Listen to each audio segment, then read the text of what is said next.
SIR ইস্যুতে আক্রমণের ঝাঁজ আরও বাড়িয়ে আজ ধর্নায় বসতে চলেছেন মুখ্যমন্ত্রী মমতা বন্দ্যোপাধ্যায়। দুপুর 2টোয় ধর্মতলায় মেট্রো চ্যানেলে ধর্নায় বসছেন মমতা বন্দ্যোপাধ্যায়। সূত্রের খবর, রাতেও ধর্নায় থাকতে পারেন তিনি। এর আগে এসআইআর ইস্যুতে পথে নেমে প্রতিবাদ করেছেন তিনি। ভুক্তভোগীদের সঙ্গে নিয়ে জ্ঞানেশ কুমারের সঙ্গে দেখা করে নালিশও জানিয়েছেন মমতা বন্দ্যোপাধ্যায়। এরপর সুপ্রিম কোর্টে দাঁড়িয়ে এই নিয়ে সওয়ালও করেন তিনি। আর আজ মেট্রো চ্যানেলে দুপুর 2টোয় ধর্মতলায় মেট্রো চ্যানেলে ধর্নায় বসছেন মুখ্যমন্ত্রী মমতা বন্দ্যোপাধ্যায়। এর আগে অভিষেক বন্দ্যোপাধ্যায় জানিয়েছিলেন 28শে ফেব্রুয়ারি চূড়ান্ত ভোটার তালিকা প্রকাশিত হয়েছিল, যেখানে 63 লক্ষেরও বেশি মানুষের নাম বাদ যায়, 60 লক্ষেরও বেশি মানুষের নাম বিবেচনাধীন তালিকায়। আর এরপরই অভিষেক বন্দ্যোপাধ্যায় তিনি জানিয়েছিলেন মুখ্যমন্ত্রীর এই কর্মসূচির কথা। সেই মতো আজ দুপুর 2টোয় ধর্মতলায় মেট্রো চ্যানেলে ধর্নায় বসছেন মমতা বন্দ্যোপাধ্যায়। সূত্রের খবর, রাতেও ধর্নায় থাকতে পারেন তিনি। এর আগে এসআইআর ইস্যুতে পথে নেমে তিনি প্রতিবাদ করেন। ভুক্তভোগীদের সঙ্গে দিল্লি গিয়ে জ্ঞানেশ কুমারের সঙ্গে দেখা করে নালিশ জানান। সুপ্রিম কোর্টে সশরীরে দাঁড়িয়ে সওয়াল পর্যন্ত করেছিলেন মমতা বন্দ্যোপাধ্যায়। এবার মেট্রো চ্যানেলে ধর্নায় বসতে চলেছেন তিনি আজ দুপুর 2টোয়।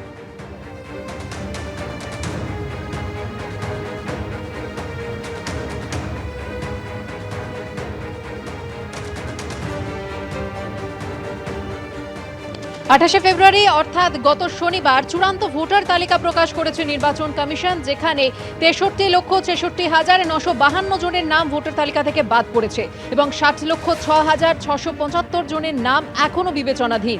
এরপরে 1 মার্চ সাংবাদিক বৈঠক করে অভিষেক বন্দ্যোপাধ্যায় জানিয়ে দেন 6 তারিখ ধর্নায় বসবেন মমতা বন্দ্যোপাধ্যায়।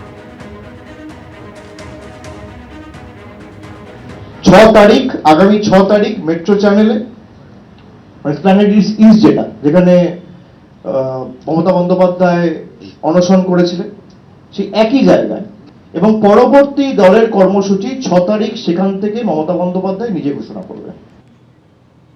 মুখ্যমন্ত্রীর এই ধর্ণা কর্মসূচিকে কটাক্ষ করেছে বিজেপি, পাল্টা জবাব দিয়েছে তৃণমূল কংগ্রেস।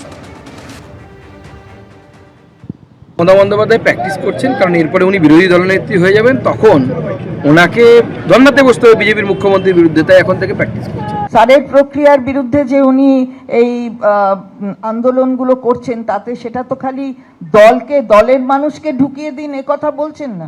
বাদ যাচ্ছে যারা, তারা তো অন্য দলেরও সমর্থক হতে পারে। তাহলে গোটা সব মানুষকে নিয়ে তার আন্দোলন, প্রতিবাদটা যখন তিনি গোড়ার থেকে করেছেন, বিরোধীতে যখন ছিলেন তখন থেকে যে প্রতিবাদ করেন, আজও অন্যায়ের প্রতিবাদ করেন, মাটিতে থেকে করেন, রাস্তায় থেকে করেন।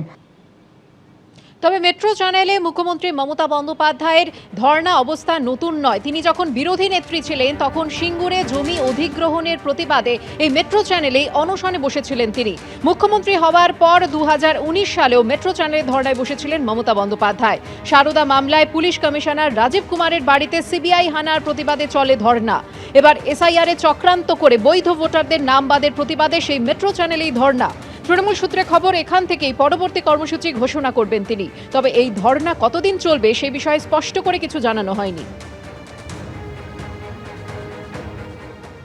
আমরা আছি কলকাতার মেট্রো চ্যানেলে, এবং মেট্রো চ্যানেল কলকাতার কার্যত হৃৎপিণ্ড। সেই জায়গায় এইভাবেই মঞ্চ তৈরি করা হয়েছে।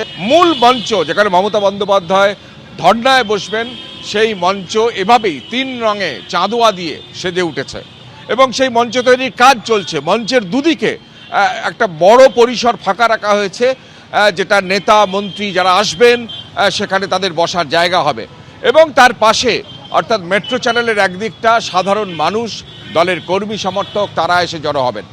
এবিপি আনন্দ, এগিয়ে থাকে, এগিয়ে রাখে।